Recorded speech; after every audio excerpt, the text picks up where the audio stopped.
Hello students, my self robin मंत्री। आज हम बात करने जा रहे हैं इम्प्रूवमेंट इन क्रॉप यील्ड, यानी जो क्रॉप फसलें जो होती हैं उनका जो उत्पादन होता है उसमें किस तरीके से अपन इम्प्रूवमेंट ला सकते हैं और इम्प्रूवमेंट क्यों जरूरी है उसके बारे में अपन को पढ़ना है। अपने टॉपिक का नाम है, देखिएगा, इम्प्रूवमेंट इन क्रॉप यील्ड। ठीक है, देखिए शुरू करें। सीरियल्स यानी कि अनाज, जिसको अपन जानते हैं, जो सबके लिए सबसे जरूरी रिक्वायरमेंट है, जिससे क्या होता है, अपने कार्बोहाइड्रेट की नीड जो होती है वो पूरी होती है। ठीक है, cereals such as wheat, rice, millets and sorghum provide us carbohydrate for energy requirement. ये कि सब क्या करते हैं, अलग अलग टाइप के अपने पास सीरियल्स होते हैं, अनाज होते हैं, व्हीट, राइस, मिलेट्स, सोरगम, ये सब क्या कर रहे हैं, अपन को कार्बोहाइड्रेट प्रोवाइड करने का काम कर रहे हैं। और कार्बोहाइड्रेट क्या होता है, एनर्जी का सबसे बड़ा सोर्स होता है। इसके थ्रू ही अपनी बॉडी को क्या होती है, एनर्जी मिलती है और अपनी बॉडी किसी भी वर्क को अच्छी तरीके से परफॉर्म कर पाती है। ठीक है, पल्सेज, अब बात करें पल्सेज की, यानी कि दालें। दालें क्या होती हैं, प्रोटीन की सबसे अच्छी सोर्स होती हैं। इनके थ्रू क्या होता है, अपन को प्रोटीन प्रॉपर अमाउंट में मिलता है। अब प्रोटीन हो गया, मिनरल हो गए, विटामिन हो गए, कार्बोहाइड्रेट, इन सबकी जरूरत होती है अपनी बॉडी के अंदर।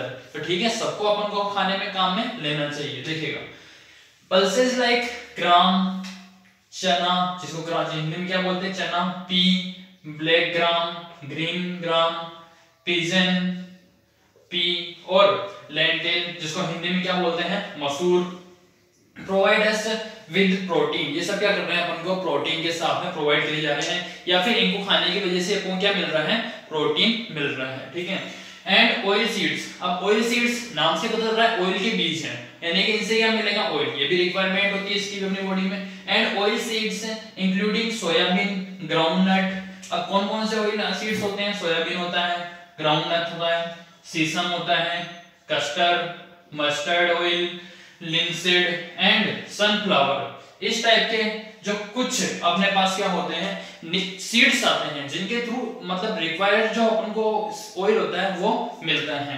Provide us with necessary fats, यानी कि जरूरी जो फैट होता है वो प्रोवाइड करने का काम कर रहा है, ऑयल से फैट मिलता है।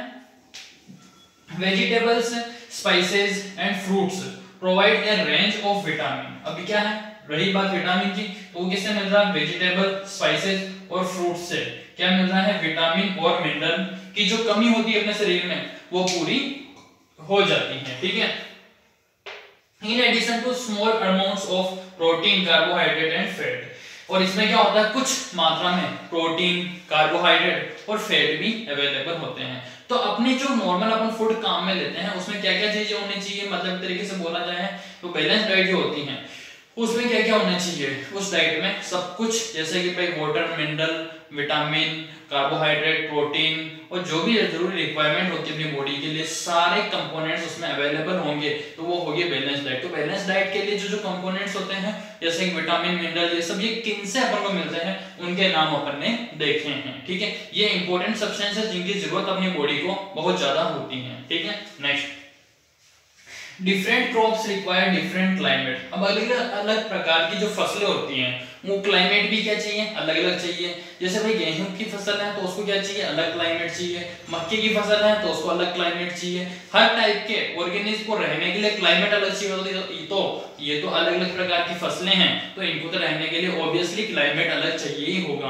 अलग क्लाइमेट नहीं होगा तो ये पर्टिकुलर सेम एनवायरनमेंट में या सेम क्लाइमेट में सारी फसलें नहीं ग्रो कर सकती हैं। ठीक है, कंडीशंस, टेम्परेचर भी अलग चाहिए। Photo periods for cycle for their growth and completion of their life cycle, यानी कि फोटो पीरियड मतलब होता है कि भाई एक ऐसा टाइम पीरियड जिसमें जो मतलब उनको प्रकाश मिलेगा, रोशनी मिलेगी। ठीक है, वो चीज। ठीक है, फोटो पीरियड क्या होता है, ऐसा समय जिसमें क्या होता है, उनको प्रकाश या रोशनी या लाइट, सूरज से आने वाली सनलाइट जो होती है वो प्रोवाइड की जाती है।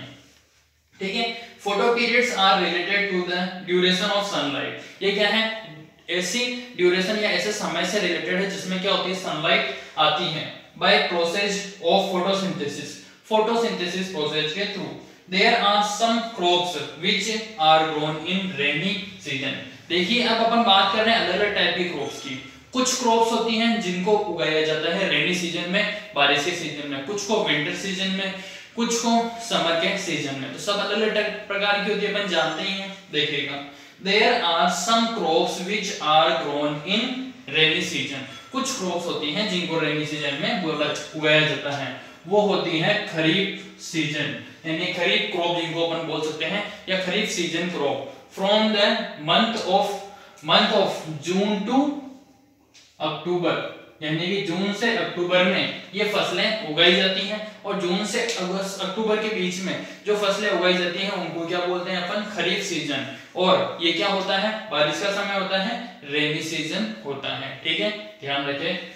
नेक्स्ट आ रही है अपने पास, some crops are grown in winter season. कुछ क्या होती है विंटर सीजन में ग्रो की जाती है, उनको बोलते हैं रबी सीजन क्रॉप या रबी सीजन। ठीक है, फ्रॉम नवंबर टू अप्रैल, जो होता है नवंबर से अप्रैल का सीजन, जिसको अपन विंटर सीजन या सर्दी का मौसम भी कह सकते हैं, जो अभी के टाइम अपने चल रहा है। ठीक है, नवंबर से अप्रैल के बीच में इसमें क्या होता है, सर्दी पड़ती है, और सर्दी के टाइम में जो फसलें बोई जा रही है उनको क्या बोल रहे हैं अपन, रबी क्रॉप सीजन या रबी सीजन क्रॉप। ठीक है, next, paddy, soybean, pigeon, pea, maize, cotton, green gram and black gram are kharif crops.